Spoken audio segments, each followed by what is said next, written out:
ఏం చెప్పాడైనా? It is studying the behaviour of fluids.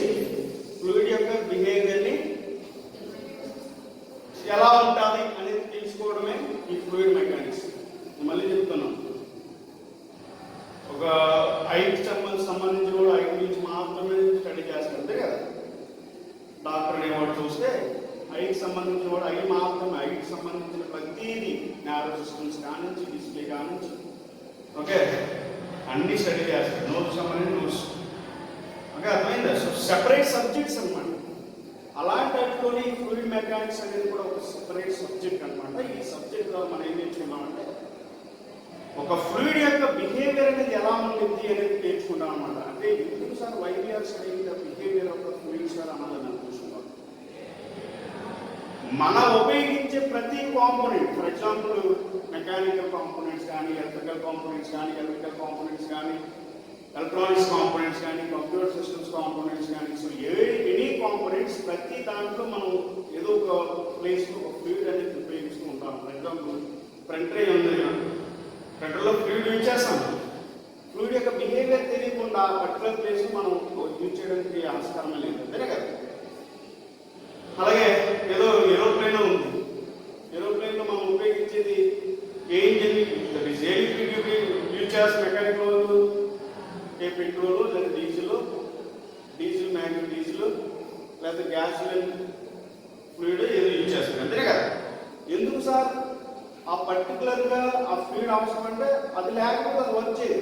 Because it is a mechanical it requires mechanical inputs. అంటే mechanical inputs అంటే fluid అనేది compulsory దానికి కావాల్సి అనమాట. కొంత ఎనర్జీ కావాలి కదా దానికి. ఆ ఎనర్జీ ఎక్కడి నుంచి వచ్చింది? ఫ్లూయిడ్ నుంచి వచ్చింది. మన ఆ ఫ్లూయిడ్ ఇవ్వలేదు అనుకోండి, అప్పుడు ఏమవుతుంది? ఏదో సమ్ ఫ్లూయిడ్స్ ఇచ్చామనుకోండి, ఆ పర్టికులర్ ప్రాపర్టీకి సంబంధించిన ఫ్లూయిడ్ ఎనర్జీ జనరేట్ చేయకపోవడం వల్ల అది కొలాప్స్ అయ్యే ఛాన్సెస్ కూడా ఉంటుంది అన్నమాట. రన్ కూడా అవ్వదు. అంటే మనం ఉపయోగించే ఏదైతే ఫ్లూయిడ్స్ ఉన్నాయో ఆ ఫ్లూయిడ్స్ డిఫరెంట్ ప్లేసెస్లో డిఫరెంట్గా ఉపయోగిస్తాం అన్నమాట.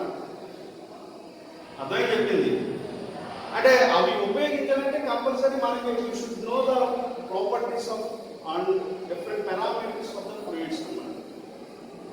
ఆ ఫ్లూయిడ్ యొక్క different parameters తెలుసుకోవాల్సిందే as engineer.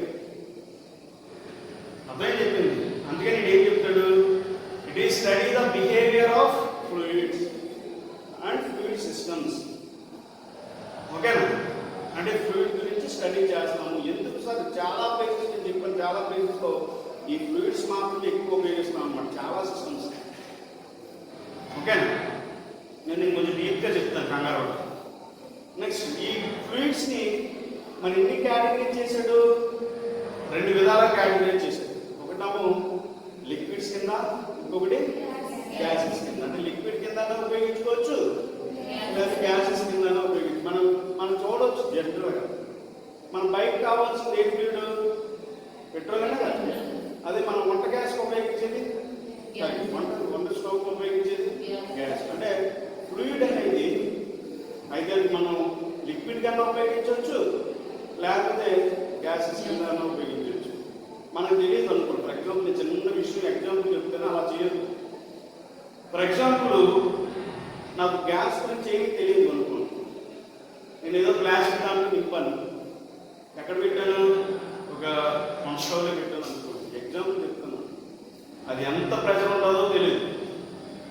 Okay, అది ఎలా ఉంటుందో తెలియదు, దాని ఫ్లామబిలిటీ ఎంతో తెలియదు, దాని యొక్క ఇంటెన్సిటీ ఎంతో తెలియదు. ఓకేనా? సో ఇవన్నీ తెలియకుండా పర్టికులర్ ప్లేస్లో మనం ఉపయోగించామనుకుంటే అప్పుడు ఏమవుతుంది? ఆ ప్లాస్టిక్ అనేది గ్లాస్ అంటే దాని ప్రెజర్ వల్ల ఆ వాల్స్ మీద యాక్ట్ అయ్యి గ్లాస్ అనేది లిబరేట్ అవుతుంది అనమాట. అంటే దాన్ని బట్టి అంటే మనకి ఏమాత్రం కావాలంటే అసలు దాంట్లో లిబరేట్ అయ్యే ప్రెజర్ ఎంత ఉందో తెలియాలి. ఆ పర్టికులర్ ఫ్లూయిడ్ యొక్క ప్రెజర్, హైయెస్ట్ ప్రెజర్ ఎంత డెవలప్ అవుతుందో తెలియాలి. అది తెలియాలంటే ఫస్ట్ ఫ్లూయిడ్ సిస్టమ్స్ అన్నిటి గురించి స్టడీ చేయాలి. ఓకేనా? అర్థమైందా? లేదు ఒక ఫ్లూయిడ్ ఫర్ ఎగ్జాంపుల్ పెట్రోల్ ఉంది లేదా డీజిల్ ఉంది. ఇది వరకు మన ప్రీవియస్ డేస్లో ఈరోజు కూడా ఉంది. మన ఇంజిన్లో ఉపయోగించింది పెట్రోల్.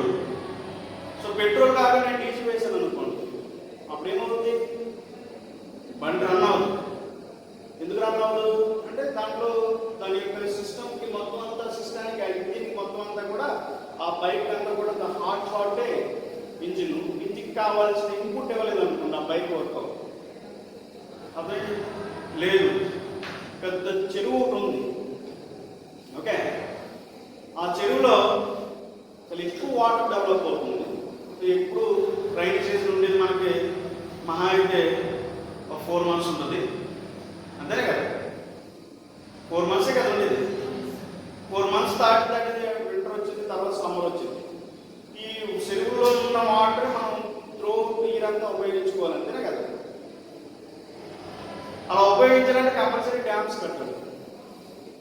డ్యామ్స్ కట్టినప్పుడు ఆ ఫ్లూయిడ్ ఎంత డెప్త్ ఉన్నదో తెలియదు అనుకోండి, ఏదో చిన్నది కట్టామనుకోండి, అప్పుడు ఏమవుతుంది, ఫ్లోటింగ్ బట్టి ఎక్కువ ఫ్లోటింగ్ వచ్చింది అనుకోండి, ఆటోమేటిక్ దాన్ని కొట్టుకుంటూ పోయిద్ది అనమాట. అంటే మన యొక్క డెప్త్, ఫ్లూయిడ్ యొక్క డెప్త్ కూడా చాలా ఎక్కువ ఇన్ఫ్లుయెన్స్ చేసింది అనమాట వీటి మీద, డ్యామ్స్. ఓకేనా, వీటన్నిటి గురించి స్టడీ చేస్తాం అనమాట ఈ ఫ్లూయిడ్ మెకానిక్స్. అసలు డ్యామ్ యొక్క నాకు లేదు మొత్తం అదే చెరువు ఎంతైతే హైట్ ఉందో దాన్ని బట్టి మనం డ్యామ్ ఎంత నిర్మించుకోవాలి, లేకపోతే ఈ పర్టికులర్ ఫ్లూయిడ్కి ఎలాంటి సిస్టమ్ ఇగ్నైటర్ పెట్టాలి, ఓకేనా.